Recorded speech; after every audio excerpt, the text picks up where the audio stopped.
नमस्कार दोस्तों, मैं Umakant Yadav career competition classes की तरफ से आज फिर आप लोगों के लिए एक जबरदस्त टॉपिक लेके आया हूं जो आने वाले एग्जाम में आपको देखने को जरूर मिलेगा। यहां से भी क्वेश्चन बनते हैं और आप सभी लोगों से निवेदन है कि अगर आप चैनल पे नए हैं तो चैनल को सब्सक्राइब कर लें और अगर आप पहले से जुड़े हुए हैं तो इस वीडियो को लाइक करें और कैसा वीडियो लग रहा है आप कमेंट करके जरूर बताइएगा। इसके पहले मैंने संसद पर, लोकसभा पर, राज्यसभा पर कई सारे वीडियो बनाए, आप उनको जरूर देख लें। जब उनको आप देखेंगे तभी ये वीडियो समझ में आएगा। और साथ साथ में एक वीडियो और डाला गया है जिसको आप रोज देखना चाहिए। आगे आज का टॉपिक जो है उसके बारे में बात करते हैं। आज का हमारा टॉपिक है भारत का महान्यायवादी।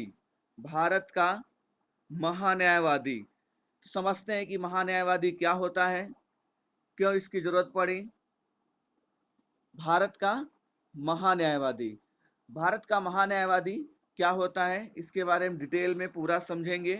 अच्छा टॉपिक है, कई सारे लोग इसके बारे में नहीं भी जानते होंगे, तो आज पूरी जानकारी हो जाएगी। तो एक एक करके बात समझते हैं। सबसे पहला इसका पॉइंट यही बनता है कि भारत का महान्यायवादी क्या होता है।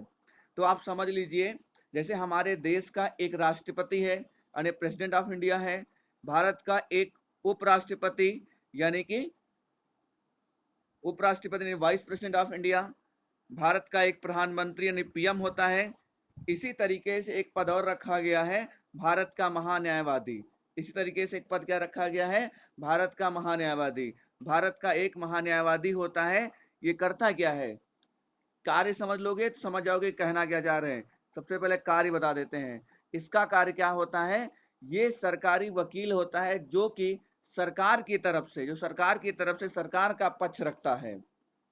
जब कभी भी सुप्रीम कोर्ट के अंदर सरकार के ऊपर सवाल उठते हैं या सरकार को अपना पक्ष रखना होता है, तो सरकार खुद नहीं जाती है, इस वकील के माध्यम से जाती है। यही वकील एक सरकारी वकील होता है और इस वकील को विधि अधिकारी भी कहा जाता है। इस वकील को विधि अधिकारी भी कहा जाता है। ये भारत का सबसे बड़ा विधि अधिकारी होता है। तो एक बार फिर समझ लेते हैं क्या होता है। कहीं ना कहीं ये क्या होता है, सरकारी वकील होता है जो भारत का सबसे बड़ा विधि अधिकारी होता है, जो कि भारत का सबसे बड़ा विधि अधिकारी होता है।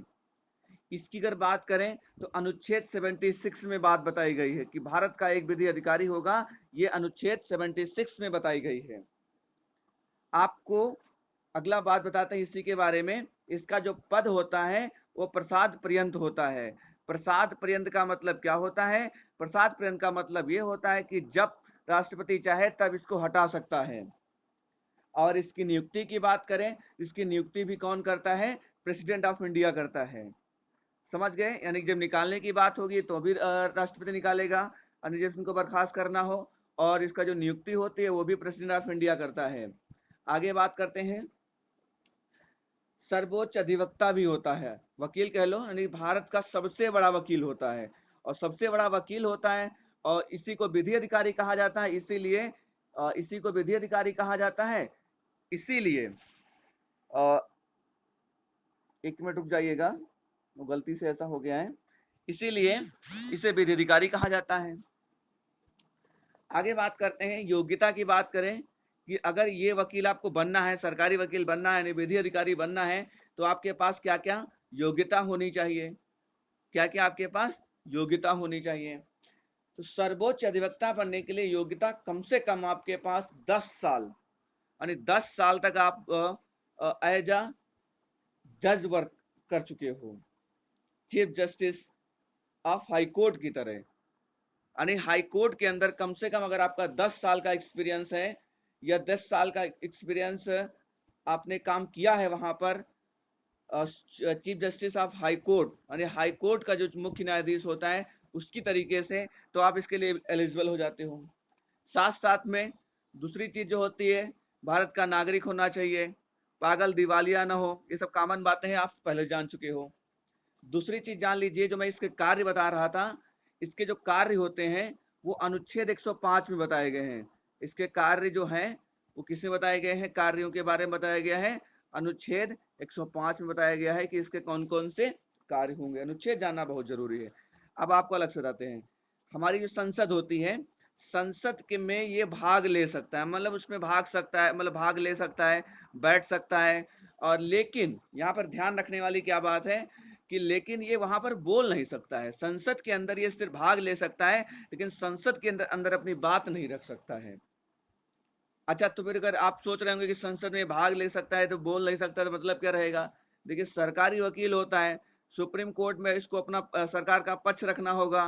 तो जब तक इसके पास जानकारी नहीं होगी सारी कि संसद में चल क्या रहा है, संसद में किस बात पे बहस है, किस बात पे दिक्कत है, किस को कहाँ पर अच्छाई है, कौन सा पर स्ट्रांग पॉइंट है, तो संसद के अंदर बैठाया इसीलिए जाता है कि कम से कम पूरी जानकारी जुटा सके, इसके पास सब कुछ जानकारी हो। बोल इसलिए नहीं सकता है क्योंकि संसद के अंदर जो लोकसभा सदस्य होते हैं, राज्यसभा के सदस्य होते हैं, जो हमारे सदस्य होते हैं वही बोल सकते हैं।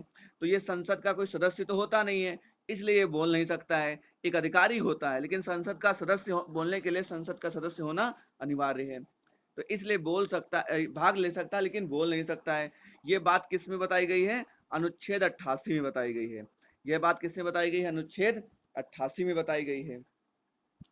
तो इस तरीके से इसके बारे में मैंने बताया। और एक दो पॉइंट से आप लोग जान लीजिए। भारत का जो पहला महान्यायवादी था वो कौन थे?